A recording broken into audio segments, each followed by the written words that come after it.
are live, and hopefully our little faces are now coming across the screen for some people who are going to log in on this lovely Thursday. And as people are logging in, I'll get us started here with a little intro.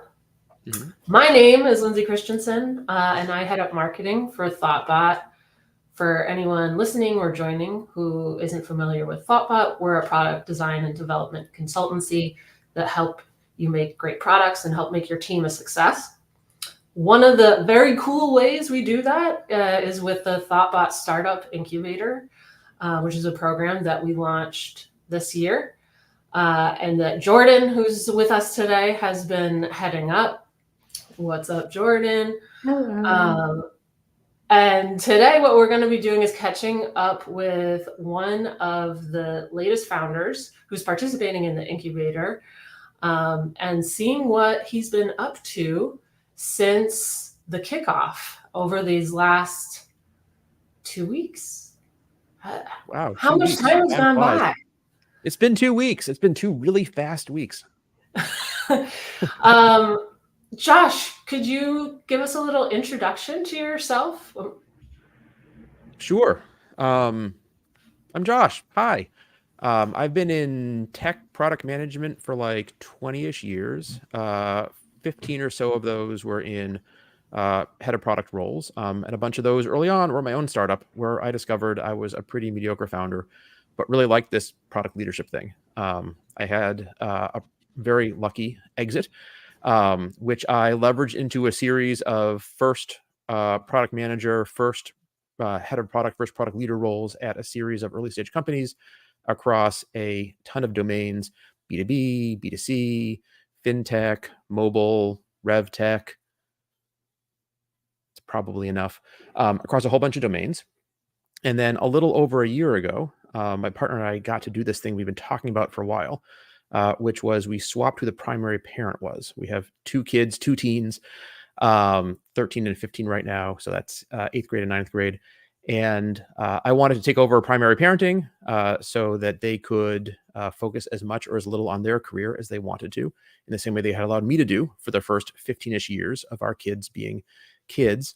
And if I were a better person, I would have found some kind of job that allowed for work-life balance, but I'm not. I have a whopping case of ADD, which we'll probably come back to later on in this conversation. And the way that I knew I'd be able to actually fulfill my responsibility as primary parent was by retiring from salaried work. So I did that a little over a year ago, last summer, and kind of keep me busy and occupied in between 8:30 in the morning at school drop off and 3 o'clock in the afternoon school pickup, and when I'm not doing shopping and cooking and lunches and doctor's appointments and dentist appointments and orthodontist appointments and play dates and soccer practices and basketball practices and soccer games and basketball games and bar bat mitzvahs and all the other things that we do. I built a very small niche coaching, mentorship, and advisory practice around founders, solo product managers, and first-time heads of product. And that's pretty much up until about 2 weeks ago what I had been doing with myself. That was a lot of words. It's a great update. I especially liked all the practices that you have to go to. I do like practices. We went to a soccer game. We went to a co-ed soccer game for my middle school kid. And it was the first time that the boys team and the girls team had ever played together, and they got totally clobbered by this other team. And what I loved about it at the end was the kids weren't bummed. They're like, that was really fun. And, for a lot of these kids, they've been friends since kindergarten. So this is like 9 years of being friends and playing recess soccer together. And they're not very good at soccer, but they just really love all playing together so much. And they just bring so much sportsmanship, sportspersonship, I don't know, to the field. It was really a pleasure. Okay, so you're doing all this fun primary parenting, going to all the fun practices. You've got a coaching business that you're working on as well. But there was this idea that's been needling you. What brings you to us? I think before it was an idea, it was a problem. And I knew this was a Josh problem. And the Josh problem was that I have a really big network, over the past, built over the past, more than 20 years of professional life. And, one of the joke lines they have is that the solution to almost any business problem is found in talking to more people. I really value being able to, call people up, message them, text them, email them, get together with them, ask them lots of questions, listen hard, and I try really hard to reciprocate doing the same thing. I don't know what your professional network looks like, Lindsey or Jordyn, over the past, I don't know, couple years, decade, however long it's been, but what used to be email and LinkedIn and maybe getting together in some local meetups has really spiraled what to me feels, again, whopping case of ADD, completely out of control, right? I have my LinkedIn network, which has not gone away, right? And now I'm a member of, I don't know, Jordyn, we share these a lot, a dozen different professional networking Slacks. Those are the ones that Jordyn and I share. Probably far, far more than that, right? Product management ones, entrepreneurship ones, product marketing ones, engineering ones, tech company ones that are geographically based for the Boston area, ones that are focused on things like climate change and climate tech. So a ridiculous number of these. And as somebody with, some experience and the privilege to have some free time, it feels kind of like, I don't know, an obligation sounds too grandiose, but it feels like a nice way that I can give back is by participating and trying to be helpful inside of these. So that's happened. And Discord became a thing.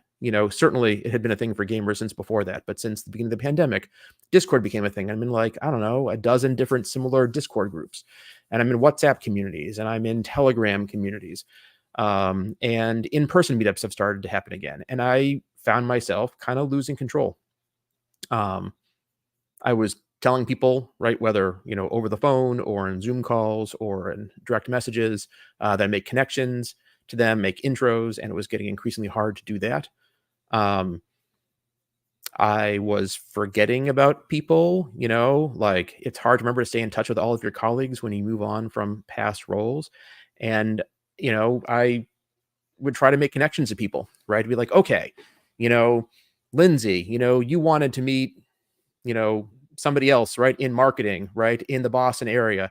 And I remember that like 6 years ago, they worked at Rocket and now they moved on to something else. I can't remember what it's called. And like, how do you like, page through your email and your Slack connections and your LinkedIn to find that person. And that was really hard too.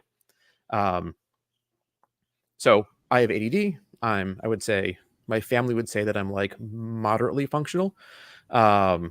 So how do I achieve that? By creating systems for myself. And I did all the things which other people have tried to do. I built myself like spreadsheets and Notion databases.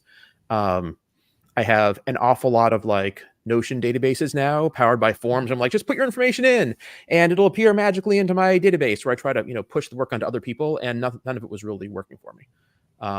And that was kind of the genesis of the idea. And then trying to figure out, is this a Josh problem or is this a broader problem? And that's kind of how I got started. Lots of people, lots of channels, not a lot of tracking or confusing tracking. And we chatted briefly before, you were starting the program, and this really resonated for me. And I also ended up doing a user interview with the team about it, because in my role and kind of, moving from different companies or, doing mentoring on the side and being in investor communities and marketing communities, it gets overwhelming for sure. And I feel the pain, and I've had the embarrassing moments of not remembering how I know someone, or a conversation we had, or someone I really respect asking me for an intro. And I'm like, I don't remember anything about how I know that person.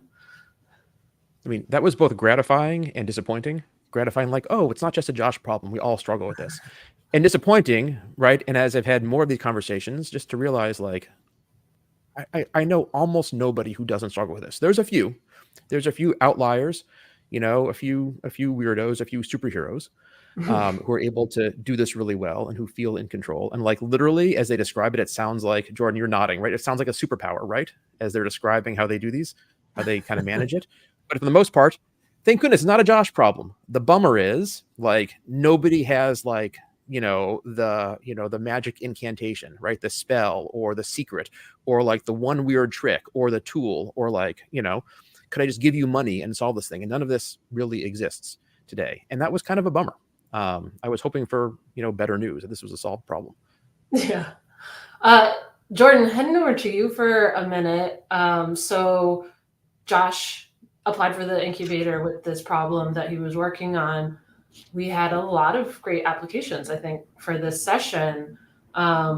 What made you think, or you and the team, land on Josh as one of our session 3 founders that would be a great fit for the programming? I'd say it was probably 2 factors. One is just stage. What's really tough with the incubator is figuring out who's a good stage fit for us. So like what that means is you've identified a specific enough, right? You're not just like, I want to solve world hunger or something like super broad. There's enough of a specific pain point or problem that you're trying to solve that there's like, we might conceivably make progress on it in 8 weeks. But you're not so far along that you are basically like, hey, I've got the specs for an MVP. Can you just build it? Which is like too late for us. And, part of that is the mindset of a discovery mindset of, hey, I've identified this pain point. I think other people have it, but I'm very open to how we solve the problem or learning new things about it, learning that it is a bigger need in a market I've never thought about, like being open to the things we might learn together. So those things, stage fit, mindset fit, but also like it is a problem that is addressable with software, right? Thoughtbot's focus is software. Like, yes, we have worked on products that are not software products, but like our bread and butter is software. And my personal bread and butter professionally is software. So is the problem on the table something that, software is a big component in meeting the need? So it's, it's stage. So I guess it's 3 things: stage, founder mindset, which is this combination of having conviction, but being open-minded, very weird thing to find in a person. And then is this, can we conceive of a way to address this with software without jumping to solutionizing? That's sort of what we're looking for. And Josh checked all of those boxes. And I think also just had a problem that people really resonated with, which is clear from what Lindsey was saying. And for me personally as well. I mean, I should say, This is a problem I have. So when, Josh and I first talked about it, I was just like, yes, I would love to solve this problem. I also wish there was some spell or incantation or weird trick or existing product, etc. We might have spent an hour nerding out over all of the things that we've tried. Yeah. The things that we've tried. And nerding, emphasis on the nerding. On the nerding part, yeah. Any of you listening to this being like, to connect Google Sheets to this like really weird web query and exactly. And then giving up because it's totally unmaintainable or like impossible. Right. Oh, and it's all crap too. Right. So if anyone out there listening is like, oh yeah, that's me. First of all, you're not alone. Second of all, please reach out to us. We would like to interview you. Much like with Lindsey, I actually had or if anyone out there is like, oh, I have this thing solved. Right. If you got the solution, please reach out to us. Right. Save us 6 more weeks of work. If you know the solution, definitely tell us. Anyway, so to your question though, Lindsey, that's how this came out, and it just seemed like a great fit along those lines. Yeah. So, but Josh, you mentioned, well, I think you kind of downplayed your founder history a little bit, but you've been a founder who had success, certainly a product team leader who's been very successful in the early stage teams. What were you looking for from thoughtbot? Like, what attracted you to working with the thoughtbot team on your problem when you have all this kind of past experience already? Yeah, I think there's probably 3 parts to it. One is I know a bunch of people in the thoughtbot team pretty well. In past roles, I've actually hired thoughtbot, I think it was twice, and I've referred a bunch of your current and past clients as well. Like, I'm just generally a big thoughtbot fan. I think I've even used thoughtbot products long before I even knew like Chad or Jordyn. Some of your old products from like, the early 2000s. So we're going really OG here. So I knew thoughtbot really well and think really highly of everybody who I've interacted with there. Number 2 is, I know you say incubator, but for me, the word that's really been resonating has been accelerator.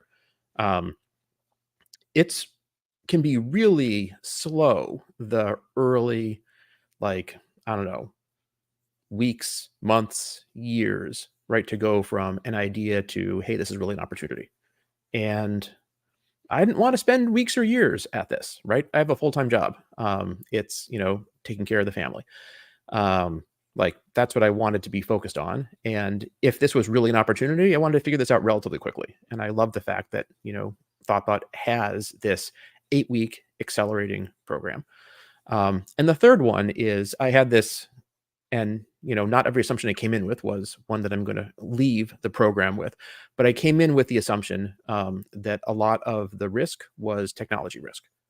I had a rough idea that this was I was quickly discovering this wasn't just a Josh problem. This was a broader problem, right? There's plenty of challenges beyond that, but it's good to discover that your problem is broad.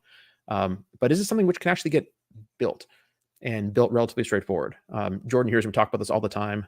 I don't like science project problems, right?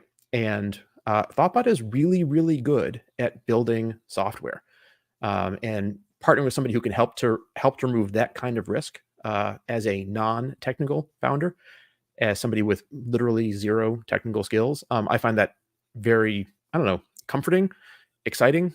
So those are the 3 reasons. Okay. Writes down in marketing notebook, accelerator resonating more than incubator. Good. I wanted to get to the decision. Incubator is a better word for it, but I personally wanted to get to that. Is this a good opportunity or a bad opportunity decision? Faster. Quickly validate and validate. Right. I wanted to time box this thing, and 8 weeks is a nice chunk of time. Love that. Yeah.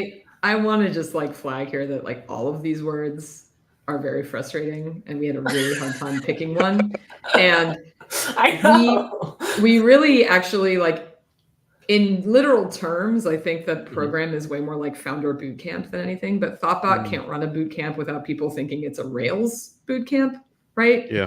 If we just said thoughtbot boot camp, people would be like, oh, as a developer, I should go to this boot camp and thoughtbot will teach me how to be a better engineer, which would be totally reasonable from a brand standpoint, right? So we were like, all right, not boot camp. And then accelerator typically comes with investment dollars, in my experience as a founder. And we don't invest cash in the companies that we work with yet. So that was off the list, and that just left incubator, which I don't disagree that it's not the best word, but whatever. We lack a good one. I'll tell you one thing. So I'm involved with other things in this space. I am one of the local leaders. I'm based in Boston, but for Raleigh's brand new Founder Institute chapter, which I think is a great program. And I'm really proud of the, first cohort of founders that are going through the program down there. And I love them, and I love their energy and enthusiasm and focus, and hope that and that we at Founder Institute are providing them with value. I think we really are, or I wouldn't be participating. But I wanted people to work alongside me. And I think that's actually one of the things which is really unique about thoughtbot's program. This isn't like, a bunch of other founders with varying amounts of experience working alongside you. This is like, actual people who do things, right? Designers and software engineers, developers who are working alongside you and learning alongside you. But it makes it, I would say, less of a lonely process, right? This is one of the things I remember when I founded a company, the one time I did this prior, I did it with my best friend, which is about as unlonely as you can possibly get. And it still is really, really lonely. So having this team backing you up and a company backing up that team, an organization, is nice. Thanks for sharing that about the loneliness factor. That kind of reminds me, Jordyn, I know in the last session, you were trying out the idea of this founder emotion tracker. Has that made its way to session 3? Not really, mostly because both of the teams we're working with, 2 teams, by the way, not just Josh, have been founders before. And so the emotional roller coaster of literally every day, Monday, you feel like $1 million because you have a really great idea and you're really excited about it. And then Tuesday, you talk to a bunch of people who add some complexity to the assumptions that you had made on Monday. And so then you start to feel like maybe this isn't a thing. Oh no. And then Wednesday you learn about some technical thing that you didn't realize was a stumbling block. And so by the end of Wednesday, you're like, everything is doomed. Oh, I shouldn't even be doing this. I've just wasted everyone's time. But then the team wakes up on Thursday and is like, actually, there's an easy solution to this. And we found a new group of people to talk to who have this problem in a really clear way. And then you feel like $1 million again. And then you just cycle through it. Like that cycle is something that Josh and then our other founding team have actually felt before. And so we haven't really been like leaning on the emotional roller coaster timeline as much, just because it hasn't been as relevant. And that's kind of what's tough about the program we're running, is that everybody comes to it with different things, different prerequisites is the wrong word, different assets in hand. I always think of that scene in The Princess Bride when they're outside the castle and Wesley is like, what do we have? What are our assets? It's like you arrive to each new company and each new endeavor, but also, sorry, this dates me. Yes, I am old. Hello. Anyway, everyone arrives with different assets in hand. You might have already talked to 50 people, but you have no technical background, so you don't know what on earth to do about the information that you've learned. Or, maybe you do have a technical background, and so you've done a bunch of solutionizing, but you haven't talked to a single person about whether they have the problem you're trying to solve. Anyway, it really runs the gamut. And so the programming is designed to help teams find focus and find market message fit.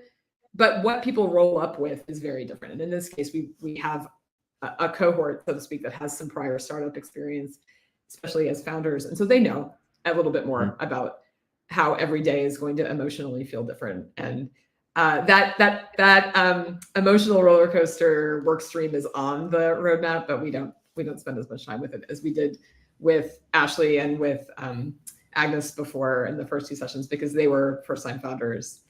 And really didn't know how they should be feeling. And that to me is, one of the many value adds, including what Josh mentioned, like just having a team diligently focused on your problem space full time is a huge boost of momentum and confidence. Just like people thinking about the same thing you're thinking about with you and bringing their earnest effort to solving the problem. That has been one of the main things people have found valuable about it, in addition to the acknowledgement that like you're going to have a lot of different emotions and it doesn't mean anything necessarily. Like your day-to-day emotion does not mean that you are a failure or that this is a bad idea or that you're a success and this is a good idea. Like neither of those things is necessarily true. So let's chat a little bit about what has actually been happening since kickoff. And for anyone who's watching live, if you have any questions for Josh or for Jordyn or for me, but probably for one of them, feel free to leave it in the comments and we'll get to it for sure. So 2 weeks ago started. Jordyn, maybe I'll start with you. What has the first 2 weeks of programming looked like? We have been really heads down on interviewing. Josh rolled up with a bunch of having done a survey, which yielded a bunch of conversations in flight. So we iterated on a script. We all, part of the efforts of the first couple of weeks are really geared toward having our team understand the things that Josh understands already. We need to kind of get on the same page. And so we try to talk to as many people as we can, because there's nothing, one of our theses here, beliefs, I don't know what the right word is that there's really nothing that drives momentum quite like team alignment. And there's nothing quite like talking to customers and hearing for yourself what their pain points are that drives alignment. So it's like, if everyone's talking to people, no one is, I'm sure people out there have been on teams where it's like one person talks to customers and they're translating to everybody else. Well, here's what I'm hearing. So this is what we need to build. And it's like, if everybody has firsthand experience with the conversations, it really, alignment and conviction sort of grows organically out of it. It's a lot less work to align if everybody's talking to people. So it's always like the first order of business is how do we talk to people so that we know the things you know to the level that you know them. So we've been doing a ton of interviewing. And then what we've really been like, that's about driving alignment and understanding, but it's also ultimately about trying to drive focus.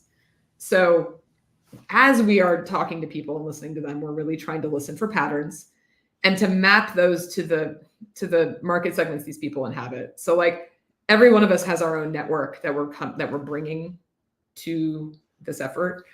And so we start there. You start where you are with what you have, right? I think that's like a Teddy Roosevelt quote. Start where you are with what you have.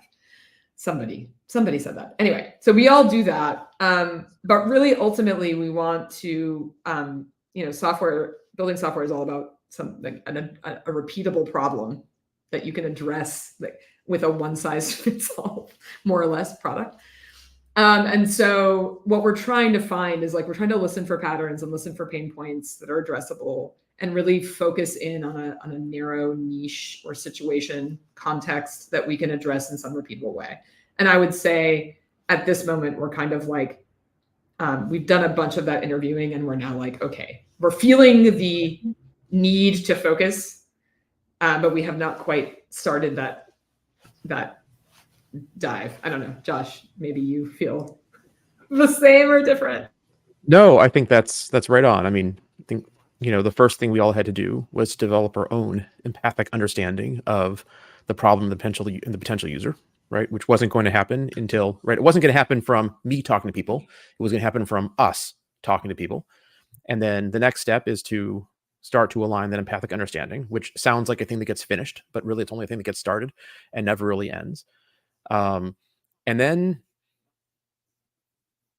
we got to take we got to be willing to make some bets, right? We got to figure out, what is our hypothesis? What do we think are the risky bits? And what are the things that differentiate this from being a problem where I think we have broad agreement across the entire team and literally everybody we spoke to. The only people who don't think this is a problem are the ones who have some complicated, ridiculous system they built themselves, which they will acknowledge is not going to apply to anybody else. So, right, problem is broad, right? But where exactly is the opportunity? Because end of the day, right, we're looking to build a business.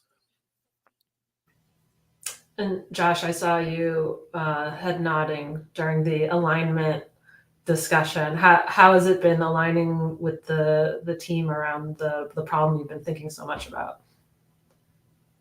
I think it's actually been, I don't know, Jordyn, how you feel about it. I found it really fun. And it's been fun for a couple of reasons. I think the number one reason that I really like it is this is a really diverse team, right? So Jordyn and I are in Boston and have, I would say, fairly similar tech company, entrepreneurish sort of, hand wavy, miscellaneous tech people, startup folks background. We have somebody in Denmark, but she's Spanish, right? We have someone in maybe London right now, but he's Nigerian, or maybe he's back in it. Yep. Right. And we have a member of our team in Saudi Arabia. That's a lot broader perspective. And I think, right, that comes to play in at least three different ways. They come with their own perspectives, right? And their own world experiences and lived experiences and values and ways they talk about those things, right? Number one, they come with their own networks, right, of people to talk to for whom it's easy to reach, right? So it's not just all, hand wavy tech startup-y folks I'd be talking to. And literally my entire list is oh, they're all people like me. It was really easy to get 60 people to want to talk to me because they're all people I've been talking to for a while, which is awesome and maybe a little bit uninteresting. But more than that, they all bring different language. And we've been struggling. This is what we did. We spent 2 hours of our hour and a half meeting this morning struggling with are we having a difference of meaning or a difference of words? And it's not an efficient way to use your time, but it really is an effective way to use your time, because that struggle, right, of trying to communicate what we're hearing and try to communicate what we're thinking, what we're feeling, I think has led to a much better understanding of the problem and maybe even the opportunity that we would have had otherwise. I'm a big fan of struggle. Definitely. And I do feel there's an element of this where you can you can never understand your customers' problems in too much detail. It's every pass we do at this, we kind of have a deeper, more granular, nuanced sense of the problems. And just in that conversation this morning, we took a problem that we had understood one way and we're able to break it down. Okay, what are the actual pieces of this? Oh, there's many pieces of it, right? Yep. And it feels, it's like, like you said, Josh, it feels inefficient, or sometimes it just feels like you walk out of a call and you're like, what was that about? And then only later do you find, when we are ideating like ways we might solve the problem, that conversation we had that felt really murky and like, are we just arguing about semantics here? Are we arguing about, I don't know, like however you might frame that, like becomes really important, where you're like, oh, well, I'm very glad we took the time to break this problem down, because now that we're trying to develop a solution, it becomes clear that there are many little things we're trying to solve and we can't solve them all at once. And so it's great that we all have a fluent understanding of the details of that, because it makes those conversations much faster. So, anyway, yes. Can I say a nice thing about thoughtbot? I know this isn't like the, please do. Welcome, Josh. Yeah. Let me say a nice thing about thoughtbot. Okay. So the last time I did this, I did this with my best friend, Ben, a person I had literally known since I was 6 years old, maybe 5. I don't know, since first grade. And we were entering a new space. This was like grocery marketing. And we talked to a crap ton of people. A lot of them doing things like going to grocery store headquarters and just talking to people and meeting people who were like manufacturers of a grocery product, and going to trade shows with 60,000 grocers all in one giant room. Remember those days like COVID, where you'd like, take the samples with your left hand and shake with your right hand, and don't get those two things mixed up because there's a lot of people in the room with you. And we talked to easily 1,000 people. And we knew how to establish that like shared empathic understanding of the market and the problem really well, because we were side by side. We were really well practiced at having those conversations. And, after the day of, shaking hands and meeting people and introducing ourselves was done, we go back to the hotel room, shared, of course, because we were young entrepreneurs who couldn't afford to get, nice hotel rooms. And we'd spend the next couple of hours like talking about it. We like talk to each other all the time. One nice thing about thoughtbot is you're really good at working remotely and working asynchronously. And if it had been up to me by myself to be like, okay, Josh, you have this like remote team, right, in different time zones with, non-overlapping hours. How are you going to like work together to establish this common understanding, right? This common semantic model, this common syntax for talking about the problem and the users and the needs and the opportunity? I'd be like, I don't know. Right. And this is somebody who's like worked remotely for the past, I don't know, 5, 6, 7 years. I mean, most of his job, but like still that early bit is a thing which, I've seen a lot of thoughtbot practice and skill around, and it's not an easy skill to master. And it's one that you practiced organizationally, and that's really valuable. And I don't think I fully appreciated that until we got started. That's okay. great. I'm done saying nice things about thoughtbot. Damn it.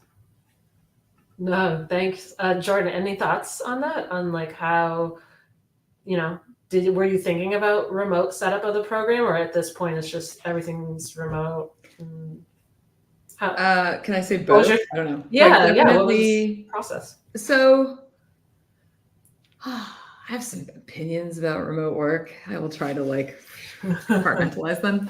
I think working remotely can really deepen in good ways one's communication practices, because it forces you to be intentional about communicating in a way that when you are co-located with people, you kind of don't have to, because there's people in front of you and you talk to them. So I agree, Josh, that thoughtbot does a good job of sort of bringing, making that work, the work to communicate and stay on the same page, like tangible, visible, whatever it is. That's also just something I've given a ton of thought to, because I've been working remotely like as a primary orientation since 2010. And so this is just like how I work. And it's very, I don't know, organic to my mind now, that it's basically like, if I'm doing something and I don't tell someone about it, it's like a tree falls in the forest, if there's no one around to hear it. If I'm working on something and I don't tell anyone about it, it's like I didn't do anything. Like you have to, communication is like 60% of the job. Like, and the set point is, oh, I did something. Oh, I emailed someone. Maybe I should tell the team about this. Like just literally, because you're not in a situation where I'm going to overhear a phone call that Josh is having because he's at the desk next to mine, or I'm going to like ambiently be aware that like Caro and Toby went into a conference room to talk about something. And like, while I maybe didn't consciously think about that, it's sort of in my periphery. Like none of that is happening because we're not in an office together, right? We don't get to do the thing that you did with Ben, where we just talk about stuff because we're near each other. So you really have to get into this practice of externalizing very proactively the things going on in your own mind with the team. And it's a challenge. It's work. It doesn't just happen effortlessly, right? But yeah, it's sort of, to say it's critical or to say it's a critical piece of how we approach the work is an understatement. I don't know. It's like, it is the work. The making of the software, whatever, that's easy. Communicating about making software, that's hard. So I don't know. It's very heartening. Yeah, that makes to hear, sense. Josh, that you think that we do a good job of that. I think we're constantly trying to do a better job of it, frankly. I don't know if you can do That's probably why you do a good job.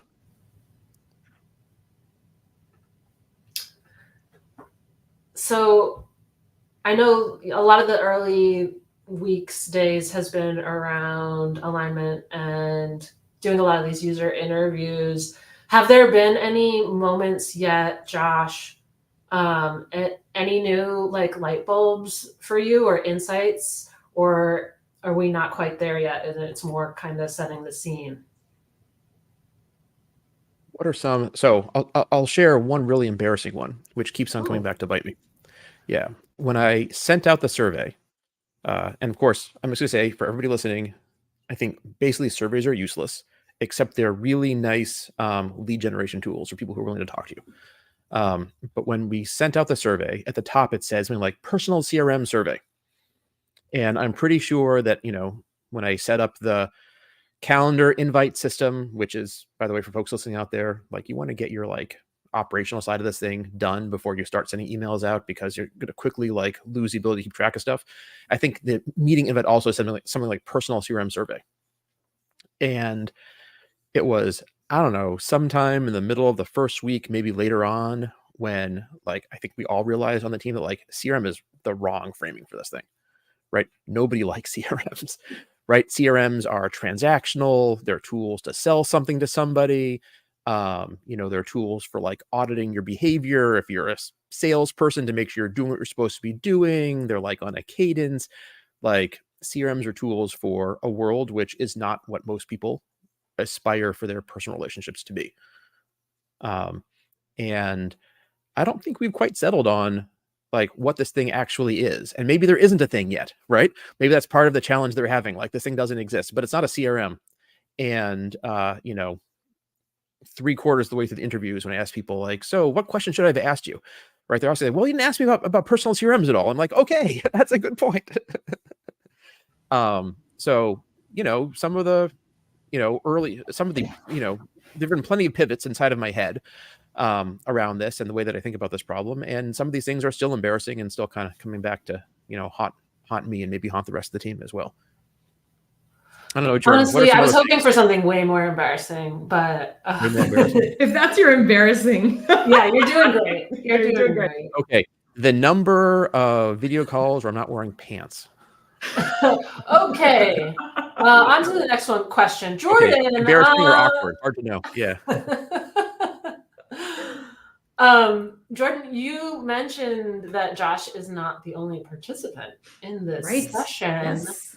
Tell me about why not just Josh? What's going on? What are the developments there? Yeah, this is really exciting. So we wanted to scale this program from the moment that we launched it, but we ran single companies at a time to start because we wanted to learn as much as we could in a kind of intense, focused way from developing a process and seeing what's valuable about it. So this was always kind of on our minds to do. And the way it worked out was just that there were two teams at thoughtbot, like ready and willing to serve. And so we had, anytime we run the application window, we always kind of have a list of folks that we're excited about. We can't take all of them. But in this case, we had the two teams, and so we could, and it also kind of fell in this nice way where we've got this team with a sort of center of gravity, GMT center of gravity essentially. And then we have another team which has more of a like US centric center of gravity. And so the timing kind of worked out. And yeah, I don't know. It wasn't anything more complex than that. It just, we'd always been on the lookout for how we could scale this effort, bring it to more folks. And this was the first opportunity where it appeared like it would work out. I mean, TBD if it's working out. We can decide at the end. But it's very exciting. It's fun. And we're really looking for ways to like help these teams collaborate. We'll see how everybody's in a Slack channel together inside of thoughtbot Slack called thoughtbot Incubator. And our past participants are in there as well. And we're really trying to create an atmosphere where people can help each other, share tips, talk about what they're working on. There's actually some intersection between what Josh is working on and what the other team's working on, I think. Just because what you're working on applies to a lot of people. I think it applies to these people too. Anyway. Everyone struggles with it. Yeah. So it's fun to see the incubator Slack start to build out and folks talking to each other, and more thoughtbotters are trickling in there. Because Josh, you mentioned, you've been a client before and thoughtbot fan in the past. And now you can officially live in thoughtbot Slack too and hang out with us 24/7. Still just a guest. Only got my 2 channels. Can't DM you unless you're in one of those 2 channels. But yes, it is very exciting. This is better than snacks at your downtown Boston office. This is, yeah. That's great. I think I even added an emoji to Slack. I was pretty happy about that. Oh, nice. We've got a good custom emoji library. I mean, that's what we have for company culture, right? Is, company emojis. To kind of finish this out here, Josh or Jordyn, do you have any calls to action for our viewers or listeners? Maybe interviews or survey participants or anything else? Jordyn, do you have any? Well, certainly if the pain point we described resonates for you, reach out. We would love to interview you. Or, like Josh said, if you actually have solved this problem. Oh, yeah. That was a good one. That would be amazing. Yes. But I actually meant that. So hey, if you out there are a, software developer, an entrepreneur, right, own a company that you think has really solved this, I'd love to talk. Right? Yes, please. No, I was not joking. Sorry. I think, and me, I would love to learn from that if you want to talk to us. If you are a person who struggles with this and feels like you've tried really hard to solve this, I'd love to hear from you as well. Did you search for a tool? Did you ask your friends? Did you try to build something yourself? Do you still use that thing you built yourself? Do you try one of those CRMs? Do you try a personal CRM tool out there, right? Clay, Dex, Monica, Folk. Who am I forgetting, Jordyn? Any of these, if those names resonate with you, I want to hear, right? I want to hear about people who feel like they're doing this thing really well, or people who don't feel like they're doing it as well as they should, but who feel like they've put real effort into it. Right. Great. Well, we're going to be catching up with Josh here every other week. We'll have some updates on the Thoughtbot blog.